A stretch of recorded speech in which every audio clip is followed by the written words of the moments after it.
I am Osei Rubie, National Standard Abstract, and our new podcast, All Boxes Checked. We are here with the one, the only, the legend of hip hop, a pioneer that goes way back and is still today very impactful and very current. Video Music Box, Ralph McDaniels. Brother Ralph, what's good, baby? Thank you, Osei. I love it, man. All boxes checked. Yes, sir, yes, sir, yes, sir, yes, sir, yes, sir. Talk to us a little bit so the viewers understand the depth of people that were able to launch their careers after working along with you and learning from you. So you referenced Hype Williams. Throw us a couple of names so that people understand the depth of the brand power that you have with Video Music Box. Well, I'll start in the business side with Damian John. You know, Damian came to me he had 10 t-shirts. And he said, I got a clothing line, actually through my mom. So we're talking about Damian John of FUBU. Shark Tank, FUBU. That's right. Yeah. Okay. People know him as Shark Tank. Exactly, Shark Tank currently now, today, right, exactly. But in the early days, right here in Jamaica, Queens, he grew up in Hollis. And he came to me because he wanted the opportunity to get his brand out there. And, you know, he only had a couple of shirts. He had 10 shirts. He told me he had more at the time. But later on, he said, I only had 10 shirts. And so, but he was persistent. He talked really well. Right. I could tell he believed in what he was doing. And most importantly, he had an incredible brand, FUBU. And when he told me, I said, what does that mean? He said, for us, by us. I was like, what? That's the most incredible thing I ever heard in my life. Right. And I said, this is going to do well. And I should have invested in it. But, you know, he talked up so good. It's funny. I believe that he was doing all the things at the time, but he's like, I didn't have no money when I was talking to you. And so, but, you know, he eventually, you know, got out there and got more people to believe in it. Okay. And we did an interview. You can go on the internet and YouTube and look at FUBU's first interview. It's with Ralph McDaniels. Nice. I've been on Shark Tank before because he talks about how the shift, you know, how people can give you an opportunity that can shift your whole business. Exactly. And he says, I was one of the people in his life that gave him that shift that helped him now connect with other people and get more exposure, thus getting a distributor to help him get his stuff out even further. And so yeah, so Damian John is definitely one of the guys that we worked with. At the same time, a young director, Hype Williams, who went on to do, you know, some of the most incredible music videos of all time with Busta Rhymes and Missy Elliott and JayZ and all these incredible artists, was my intern. I used to pick him up on Linden Boulevard. He didn't have a car, you know, and he was a graffiti artist. That's what he did. Okay. And I was like, come on, you know, let's see what we can do. So he worked in the art department with us. He wasn't directing at first. And so we got him to start working with us, and then eventually one day he came and said, I want to start directing. And I was like, all right. And I gave him, like, it was a job I couldn't do. And I said, I'm gonna get you to do this. So he was like, okay. And the artist was like, no, we want you, Ralph. And I was like, I think my man, I think he got it. I think he got it, you know, because he was talking, I could tell he had the eye for it and the passion. And he went and did a great job. Wow. And that was it. He took off from there. Nice. He took off from there. Nice.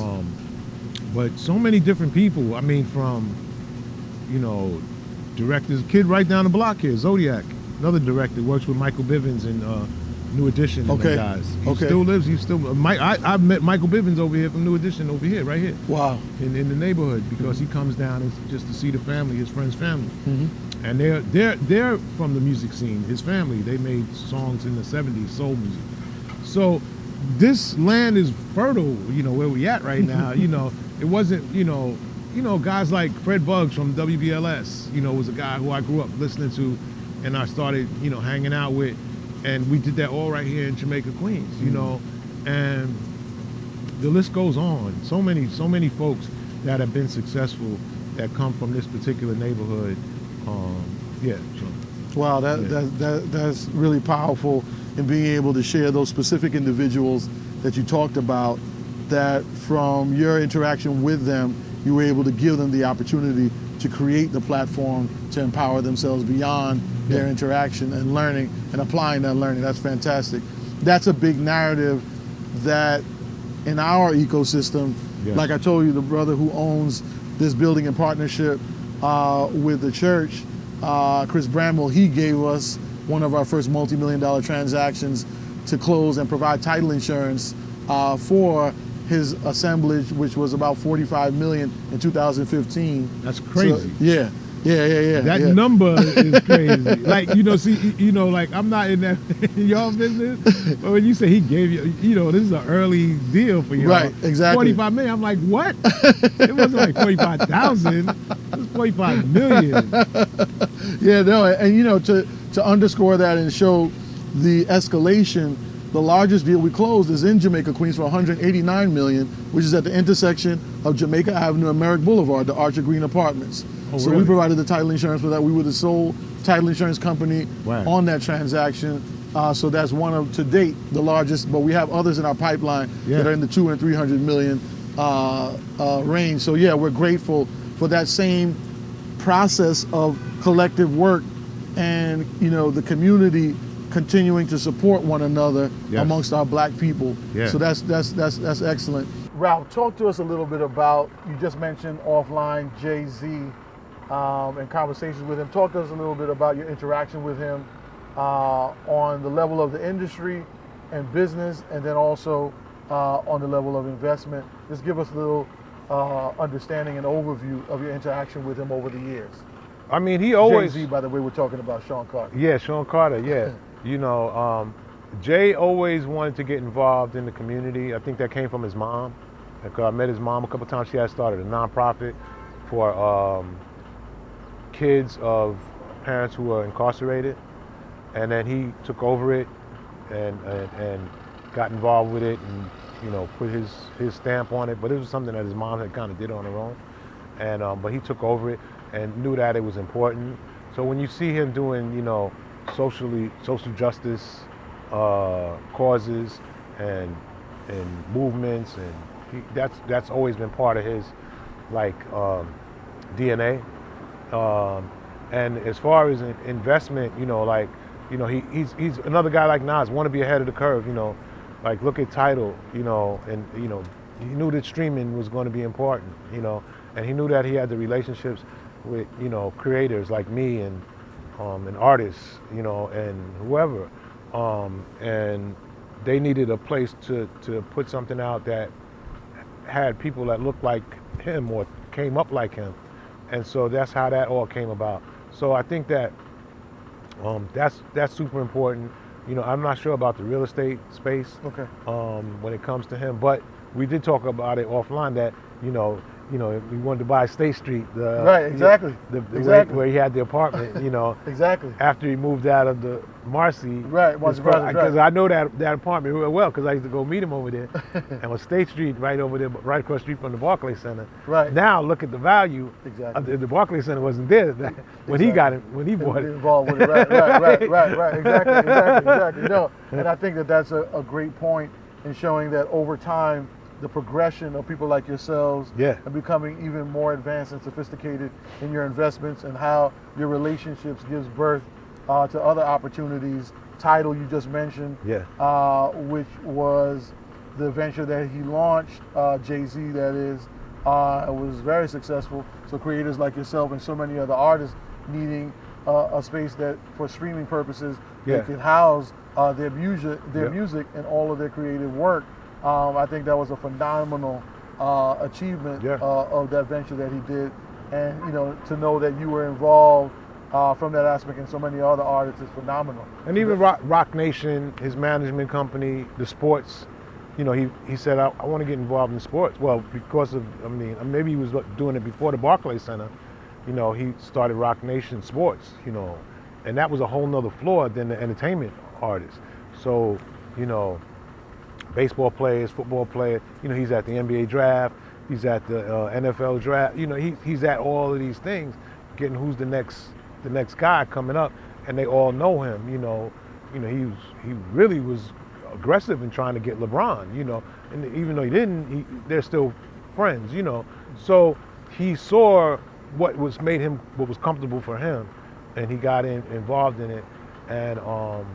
And so, you know, he's always been wanting to roll the dice. Let's see what happens, but smart, you know, in how we do it. Talk to us a little bit. Let's get into the documentary and tell us what should our viewers expect, what should the public expect in the documentary, if you could share with us at least an overview so that we understand what's going to be represented in the documentary about Video Music Box and yourself.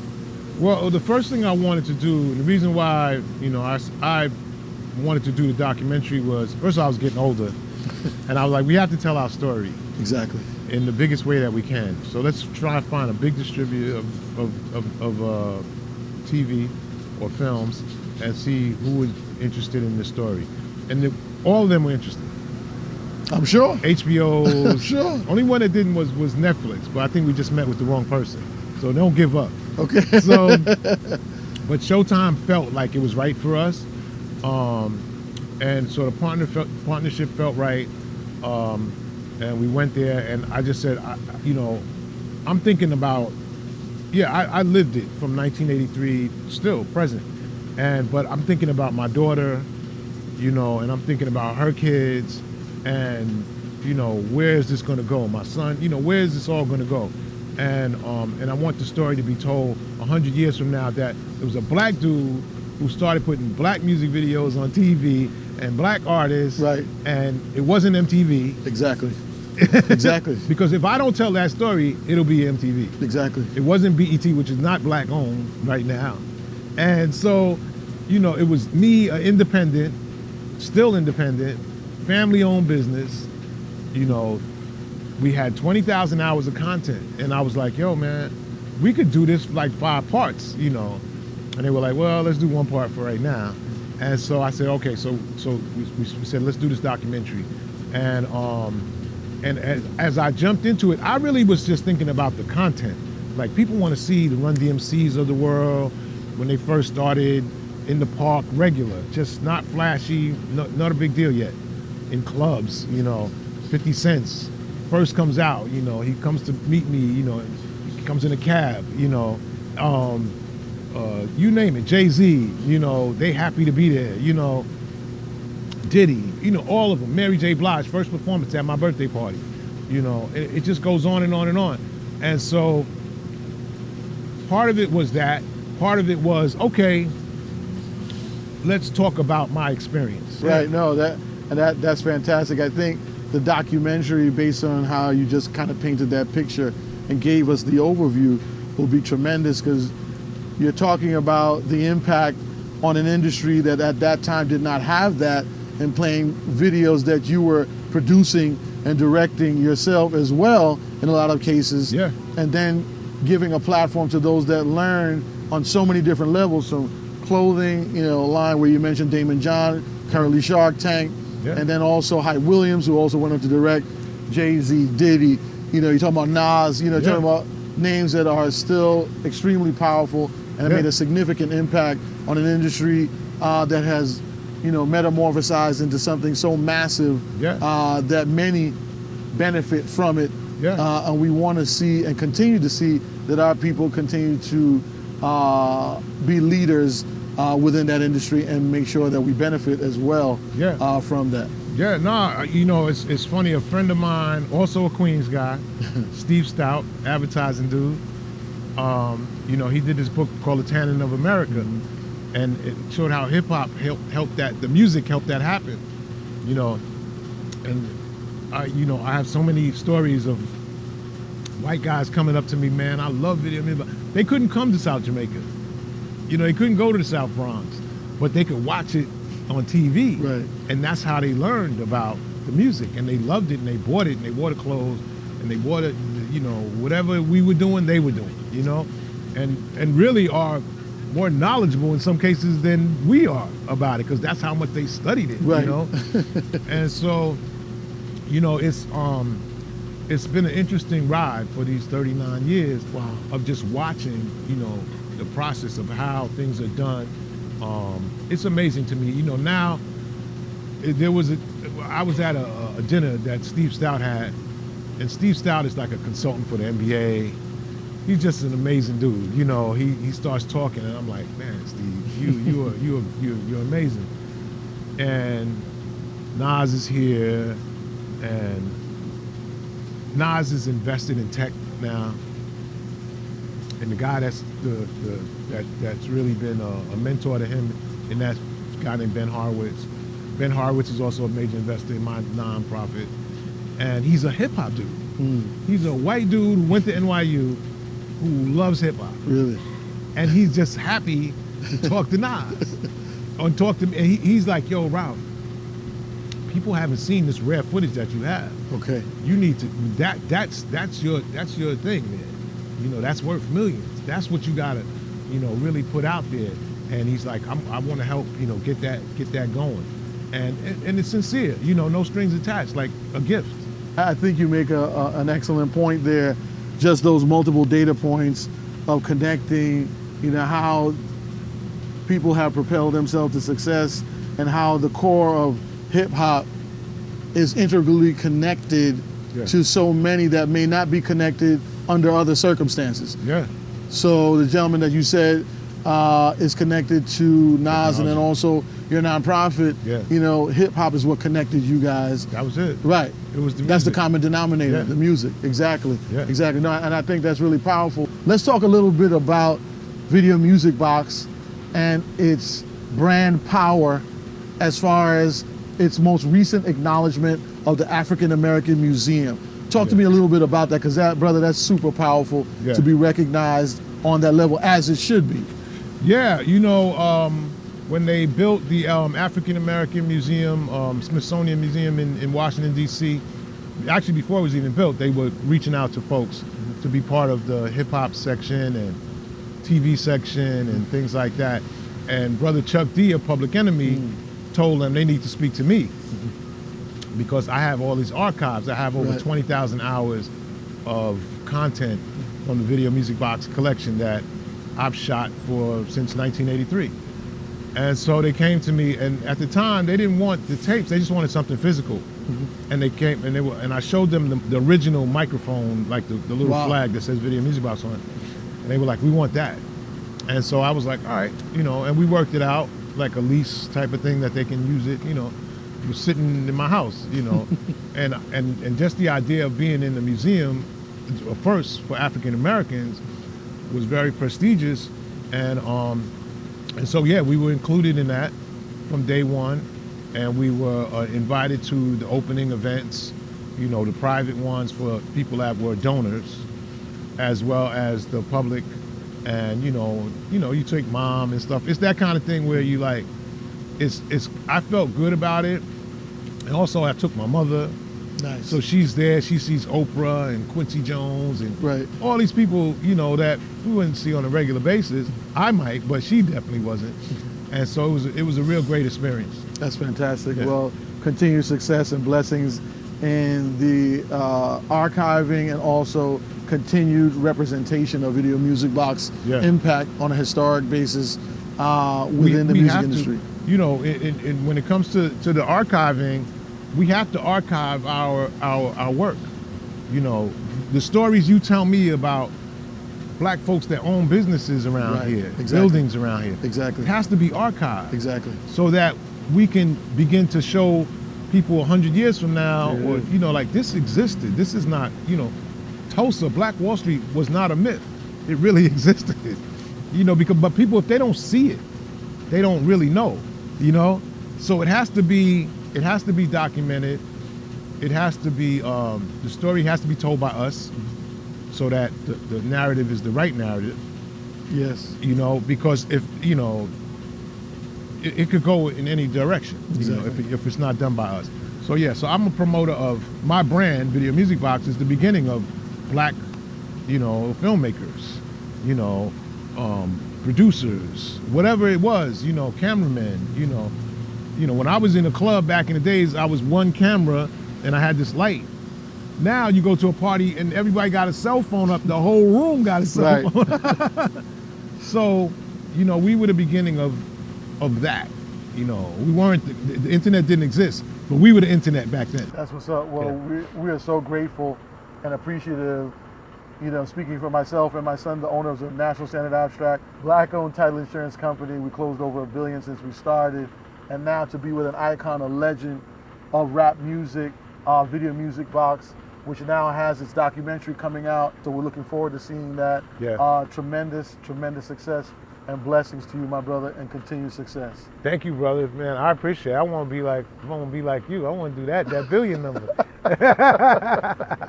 No, thank you so much. Thank you, and we really appreciate it. All boxes checked with Ralph McDaniels of Video Music Box. Appreciate it.